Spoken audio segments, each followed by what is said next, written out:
Today is World Refugee Day, when the United Nations asks the world to take stock of how the countries are welcoming the millions of people forced from their homes by political instability and violence. We have a new CBC News poll out this morning that suggests Canadians' attitudes toward welcoming refugees may be hardening. The poll suggests only 4 in 10 Canadians surveyed say Canada should be accepting more refugees. This was a survey conducted by Public Square Research and Maru Blue, trying to capture a portrait of this country in this election year. Conducted online with a sample size of 4,500 Canadians. We know the largest group of refugees in the world, according to the UN, is from Syria, many of them now living in neighboring Lebanon, a country hosting more than 1 million displaced Syrians. That is more refugees per capita than any other country in the world. Margaret Evans is in Beirut this morning, covering the story for us. The country feeling the strain, Margaret, we're understanding, hearing growing calls for all of those refugees to be sent home. What are you seeing there? Good morning to you. Good morning, Heather. You are right. There is definitely a change in tone here regarding refugees. Some people are even talking about a rise in xenophobia. You know, we're seeing more of those kinds of stories circulating on social media, blaming the refugees for the country's ills. Some of them even suggesting that that refugees have been responsible for a rise in cancer rates.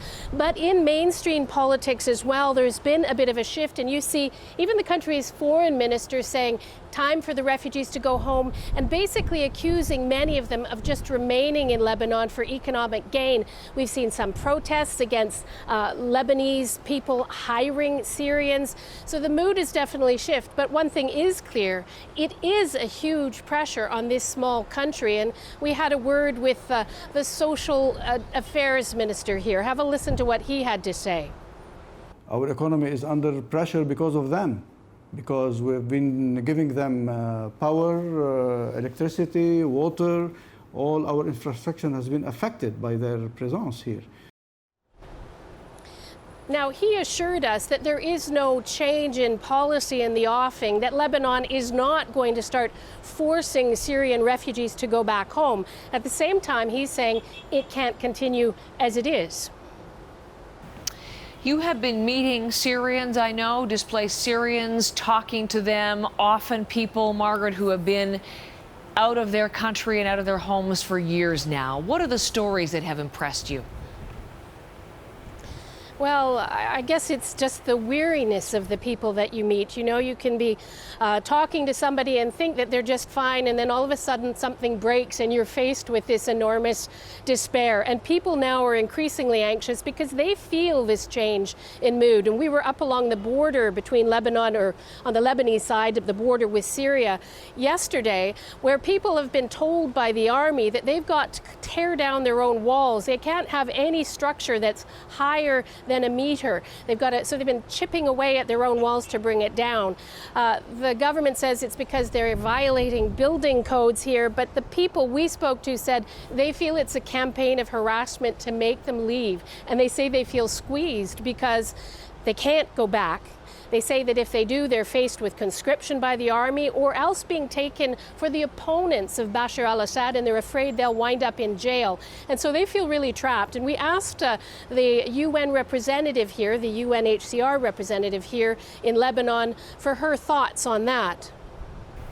Some have been too traumatized by what they've seen, and they will not be able to return, or they're very vulnerable as a person.